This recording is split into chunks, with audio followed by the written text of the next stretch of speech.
জন্য ফেরেশতা পাঠালো। জনের মধ্যে একজন হলো কুষ্ঠরোগী, অপরজন হলো অন্ধ। ফেরেশতা প্রথমে কুষ্ঠরোগীর কাছে গেল এবং জিজ্ঞেস করলো, তোমার কাছে সবচেয়ে প্রিয় জিনিস কি?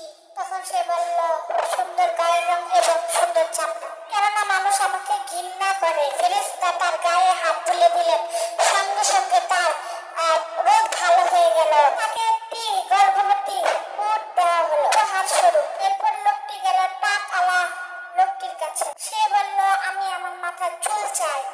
তার মাথা হাত বুলে দেওয়ার সাথে সাথে তার মাথায় সুন্দর চুল গজিয়ে উঠল এবং তাকে একটি গর্ভবতী গরু দেওয়া হলো। শেষে ফেরেশতাটি গেল অন্ধ লোকটির কাছে এবং সে বলল, আমি আমার চোখের দৃষ্টিশক্তি ফিরে পেতে চাই।